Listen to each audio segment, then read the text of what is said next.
ಬಡವ್ರನ್ನ ಒಟ್ಟು ಫುಟ್ಪಾತ್ ಮೇಲೆ ಜೀವನ ಮಾಡಕ್ಕೆ ಬಿಡಂಗಿಲ್ಲ BJP ಸರ್ಕಾರ. ಇವ್ರು ಕಾಂಗ್ರೆಸ್ ಸರ್ಕಾರ ಆದ್ರೆ ಮಾಡ್ಕೊಳ್ಳಿ ಉಣ್ಲಿ ತಿನ್ಲಿ ಅಂತಾರೆ. ಅವ್ರ BJP ಸರ್ಕಾರದವ್ರು ಬೀದಿ ವ್ಯಾಪಾರಸ್ಥರಿಗೆ ಅಂತರೂ ಫುಟ್ಪಾತ್ ಮೇಲೆ ಜೀವನ ಮಾಡಕ್ಕೆ ಬಿಡಲ್ರಿ. ಬಂದ್ರೆ ಕಾಂಗ್ರೆಸ್ ಸರ್ಕಾರ ಬರ್ಬೇಕು ರೀ.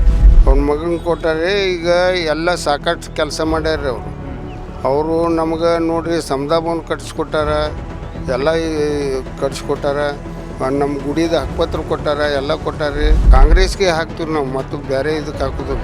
ಯಾಕಂದ್ರೆ ಕಾಂಗ್ರೆಸ್ಸೇ ಬರೋದು. ಇದು ಯಶ್ ಅವ್ರು ಎಲ್ಲ ವೋಟಿಂಗ್ ಎಲ್ಲ ಇದು ಕಾಂಗ್ರೆಸ್ಗೆ ಐತ್ರಿ. ಅನುಕೂಲ ಮಾಡಿಕೊಟ್ಟಾರಿ. ಮತ್ತು ಗೃಹಲಕ್ಷ್ಮಿಗಳು ಇದು ಮಾಡಿಕೊಟ್ಟಾರಿ. 5 ಪಂಚ ಗ್ಯಾರಂಟಿ ಮಾಡಿಕೊಟ್ಟಾರಿ. ಎಲ್ಲ ಫ್ರೀ ಮಾಡಿಕೊಟ್ಟಾರಿ. ಅನುಕೂಲ ಆಗೈತೆ ರೀ ಸರ್. ದೊಡ್ಡ ಸ್ಥಾನ ಇಲ್ಲ, ಅಗದಿ ಸಣ್ಣ ಸಮಾಜ ಹಿಡ್ಕೊಂಡು ದೊಡ್ಡ ಮಂದಿ ತನೂ ಎಲ್ಲರ ಜೋಡಿ ಹೊಂದಾಣಿಕೆಯಿಂದ ಹೋಗುವಂಥ ವ್ಯಕ್ತಿತ್ವ ಉಳ್ಳವರು. ಬಾಗಲಕೋಟೆಯಲ್ಲಿ ಬೈ ಎಲೆಕ್ಷನ್ ನಡೀತಿದೆ. ಏನು ಹೇಳ್ತೀರಾ ಎಲೆಕ್ಷನ್ ಬಗ್ಗೆ? ಏನು ಹೇಳ್ತೀರಾ? ನಿಮ್ಮ ನಾಯಕರ ಬಗ್ಗೆ ಏನು ಹೇಳ್ತೀರಾ? ನಮ್ಮ ನಾಯಕರು ನೋಡ್ರಿ, ಈಗ ಅವ್ರ ಮಕ್ಕಳು ಕೊಟ್ಟಾರೆ, ಅವ್ರ ಮಗನ ಕೊಟ್ಟಾರೆ. ಈಗ ಎಲ್ಲ ಸಾಕಷ್ಟು ಕೆಲಸ ಮಾಡ್ಯಾರ ಅವರು ನಮ್ಗೆ ನೋಡ್ರಿ ಸಮುದಾಯವನ್ನು ಕಟ್ಸ್ಕೊಟ್ಟಾರ, ಎಲ್ಲ ಕಟ್ಸ್ಕೊಟ್ಟಾರ. ನಮ್ಮ ಗುಡಿದ ಹಕ್ಕುಪತ್ರ ಕೊಟ್ಟಾರ, ಎಲ್ಲ ಕೊಟ್ಟಾರೆ. ಮತ್ತು ಈಗಾದರೂ ನಾವು ಏನು ಹೇಳ್ತೀವಿ, ಎಲ್ಲ ಕಾಂಗ್ರೆಸ್ಗೆ ಹಾಕ್ತೀವಿ ನಾವು, ಮತ್ತು ಬೇರೆ ಇದಕ್ಕೆ ಹಾಕೋದಿಲ್ಲ ರೀ. ಯಾವ್ದು ಗೆಲ್ಬೋದು ನಿಮ್ಮ ಕ್ಷೇತ್ರದಲ್ಲಿ? ನಮ್ಮ ಇದ್ರಾಗ ಅಂದ್ರೆ ಕಾಂಗ್ರೆಸ್ಸೇ ಬರೋದು. ಇದು ಯಶ್ ಅವ್ರು ಎಲ್ಲ ವೋಟಿಂಗ್ ಎಲ್ಲ ಇದು ಕಾಂಗ್ರೆಸ್ಗೆ ಐತ್ರಿ. ಕಾಂಗ್ರೆಸ್ಗೆ ರೀ. ಓಕೆ, ನಾವು ಯಶ್ ರೀ. ಈಗ ನಮ್ಮ ಸಮಾಜದ ಎಲ್ಲ ಅನುಕೂಲ ಮಾಡಿಕೊಟ್ಟಾರಿ. ಮತ್ತು ಗೃಹಲಕ್ಷ್ಮಿಗಳು ಇದು ಮಾಡಿಕೊಟ್ಟಾರಿ. 5 ಪಂಚ ಗ್ಯಾರಂಟಿ ಮಾಡಿಕೊಟ್ಟಾರಿ. ಎಲ್ಲ ಫ್ರೀ ಮಾಡಿಕೊಟ್ಟಾರಿ. ಅನುಕೂಲ ಆಗೈತೆ ರೀ ಸರ್. ಬಾಗಲಕೋಟೆಯಲ್ಲಿ ಬೈ ಎಲೆಕ್ಷನ್ ನಡೀತಿದೆ. ಈ ಕ್ಷೇತ್ರದಲ್ಲಿ ಬರೀ ಯಾರು ಗೆಲ್ಬೇಕು ಸರ್? ಇಲ್ಲಿ ಉಮೇಶ್ ಮೇಟಿ ಅವ್ರು ಗೆಲ್ಬೇಕು ಸರ್. ಅವರೇ ಯಾಕೆ ಗೆಲ್ಬೇಕು ಸರ್?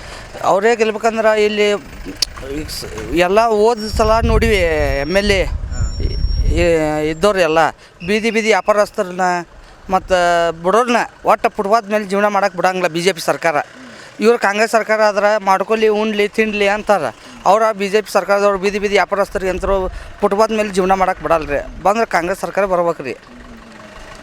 ಅದಕ್ಕೆ ಒಂದು ವೇಳೆ ಇಲ್ಲಿ ಅವ್ರು ಗೆದ್ದರೆ ನಿಮ್ಮ ಕ್ಷೇತ್ರದಲ್ಲಿ ಯಾವ ರೀತಿ ಕೆಲಸಗಳು ಮಾಡ್ತಾರೆ? ಏನೆಲ್ಲ ಕೆಲಸಗಳು ಆಗಬೇಕು? ಇದು ಮೆಡಿಕಲ್ ಕಾಲೇಜ್ ಆಗೋದಿತ್ತು ಸರ್, ಮಾಡಿದ್ರೆ ಅದು ಭಾರಿ ಖುಷಿ ಆಯ್ತು ರೀ ಎಲ್ಲರಿಗೆ ಮಾಡಿದ್ದು. ಈ ಬಾಗಲಕೋಟೆ ಉಪಚುನಾವಣೆಯಲ್ಲಿ ನಮ್ಮ ಮೇಟಿ ಸಾಹೇಬ್ರ ಮಗ ಉಮೇಶ್ ಮೇಟಿ ಅವರೇ ಗೆಲ್ತಾರೆ ರೀ. ಯಾಕಂದ್ರೆ ಮೇಟಿ ಸಾಹೇಬರು ಭಾಳ ಕೆಲಸ ಮಾಡಿ ಹೋಗ್ಯಾರ. ಮತ್ತು ಅವರು ಒಳ್ಳೆಯ ವ್ಯಕ್ತಿ, ಯಾರಿಗೆ ಹರಿದು ಬೀಳುವಂಥ ವ್ಯಕ್ತಿ ಅಲ್ಲ. ದೊಡ್ಡ ಸ್ಥಾನ ಇಲ್ಲ, ಅಗದಿ ಸಣ್ಣ ಸಮಾಜ ಹಿಡ್ಕೊಂಡು ದೊಡ್ಡ ಮಂದಿ ತನೂ ಎಲ್ಲರ ಜೋಡಿ ಹೊಂದಾಣಿಕೆಯಿಂದ ಹೋಗುವಂಥ ವ್ಯಕ್ತಿತ್ವ ಉಳ್ಳವರು. ಅವ್ರ ತಂದೆಯವರ ಅನುಕಂಪನೂ ಐತಿ. ಮತ್ತು ಅವ್ರ ತಂದೆಯವ್ರ ಮಕ್ಕಳಾದಂಥವ್ರು ಅವ್ರ ದಾರಿ ಒಳಗೆ ಹೋಗ್ತಾರ. ಇನ್ನೂ ಒಂದು ಗುಂಜು ಅವ್ರಿಗಿಂತ ಹೆಚ್ಚಿನ ದಾರಿ ಒಳಗೆ ಹೋಗ್ತಾರ ಅಂತೇಳಿ ನಂಬಿಕೆ ಐತಿ. ಆ ದೃಷ್ಟಿಯಿಂದ ಜನ ಅವ್ರನ್ನ ಮೆಚ್ತಾರ, ಜನ ಓಟ್ ಹಾಕ್ತಾರೆ ಅವ್ರಿಗೆ. ಅವರೇ ಯಾಕೆ ಗೆಲ್ಬೇಕು ಸರ್? ಅಂದರೆ ಉಮೇಶ್ ಮೇಟಿ ಸರ್ ಯಾಕೆ ಗೆಲ್ಬೇಕು ಈ ಕ್ಷೇತ್ರದಲ್ಲಿ ಅಂತ? ಯಾಕೆ ಗೆಲ್ಬೇಕಂದ್ರೆ ಈಗ ತಂದೆಯವರು ಎಲ್ಲ ಕೆಲವೊಂದಿಷ್ಟು ಕಾಮಗಾರಿಗಳನ್ನು ತೊಗೊಂಡ್ಬಂದಾರೆ. ಮತ್ತೀಗ ಸರ್ಕಾರ ಕಾಂಗ್ರೆಸ್ ಇರೋದ್ರಿಂದ ಈಗ ಇವರೇ ಬಂದ್ರಂದ್ರೆ ಕಾಂಗ್ರೆಸ್ ಸರ್ಕಾರ ಐತಿ, ಕೆಲಸಗಳಾಕ್ಕವ. ಇಲ್ಲಾಂದ್ರೆ ಮತ್ತು ಈಗ ಅವ್ರು ತಂದದ ಕೆಲಸ ಮತ್ತು ಈಗ BJP MLA ಬಂದರೆ ಅವೇ ಹಂಗೆ ಕೆಲಸ ಮುಂದುವರಿತಾವ. ಮುಂದೆ ಏನೋ ಈಗ ಸರ್ಕಾರ ಐತಿ ಅವ್ರು ಮಾಡಿಟ್ಟಾರ ಅನ್ನುವಂಥ ಉದ್ದೇಶಕ್ಕೆ ನಮಗೆ ಈ ಉಮೇಶ್ ಮೇಟಿ ಅವ್ರು ಬಂದ್ರೆ ಬಾಗಲಕೋಟೆ ಕ್ಷೇತ್ರಕ್ಕೆ ಒಂದು ಅನುಕೂಲ ಆಕತಿ, ಕಾಮಗಾರಿಗಳನ್ನು ಮಾಡೋಕೆ ಅನುಕೂಲ ಆಕತಿ ಅಂತೇಳಿ ಅವರೇ ಬರ್ಬೇಕಂತೇಳಿ ನಮಗೆ ಅನ್ನಿಸ್ತದೆ. ಪಕ್ಕ ಕಾಂಗ್ರೆಸ್ಸೇ ಗೆಲ್ಲುತ್ತೆ. ಉಮೇಶ್ ಮೇಟಿ ಅವರು ಯುವ ನಾಯಕರು ಇದ್ದಾರೆ. ಮತ್ತು ಎಲ್ಲ ಸಮಾಜಗಳನ್ನು ಹೊಂದಾಣಿಕೆ ಮಾಡ್ಕೊಂಡು ಹೋಗುವಂಥ ಒಂದು ಶಕ್ತಿ ಯಾರಲ್ಲಿ ಇದ್ದರೆ ಅದು ಉಮೇಶ್ ಮೇಟಿ ಅವರು. ಹೀಗಾಗಿ ಉಮೇಶ್ ಮೇಟಿ ಅವರು ಸಹಜವಾಗಿ ಬರ್ತಾರೆ. ಯಾಕಂದರೆ ಈ ಕಡೆ BJPಯಿಂದ ಕೂಡ ಸ್ಟ್ರಾಂಗ್ ಆದ ಕ್ಯಾಂಡಿಡೇಟ್ ಇದ್ದಾರೆ. ಇವರೇ ಗೆಲ್ತೀರಂತ ಯಾವ ಒಂದು ಭರವಸೆಯಲ್ಲಿ ಹೇಳ್ತೀರಿ? ಹೇಗೆ ಹೇಳ್ತೀರಾ ಅಂತ? ಅವರೇನು ಸ್ಟ್ರಾಂಗ್ ಏನು ಕ್ಯಾಂಡಿಡೇಟ್ ಅಲ್ಲ, ಯಾಕಂದರೆ 2 ಸರಿ ಸೋತಿದ್ದಾರೆ. ಸ್ಟ್ರಾಂಗ್ ಏನು ಕ್ಯಾಂಡಿಡೇಟ್ ಅಲ್ಲ. ಮತ್ತು ಸರ್ಕಾರಿ ಸಾಧನೆಗಳು ಸಾಕಷ್ಟಿವೆ. ಈಗ ಉದಾಹರಣೆಗೆ ಮೆಡಿಕಲ್ ಕಾಲೇಜ್ ಇರ್ಬೋದು, ಮತ್ತು ಪಂಚ್ ಗ್ಯಾರಂಟಿ ಯೋಜನೆಗಳಿರ್ಬೋದು, ಎಲ್ಲ ಮಹಿಳಾ ಮತದಾರರು ಸಹಿತ ನಮ್ಗೆ ಆಶೀರ್ವಾದ ಮಾಡ್ತಾರೆ ಅನ್ನೋ ಒಂದು ನಂಬಿಕೆ ಮೇಲೆ ಯುವಕರು ಸಹಿತ ಸದ್ಯಕ್ಕೆ ಈಗ ಉಮೇಶ್ ಅಣ್ಣವರು ಸಹಿತ ಯುವಕರು ಇದ್ದಾರೆ.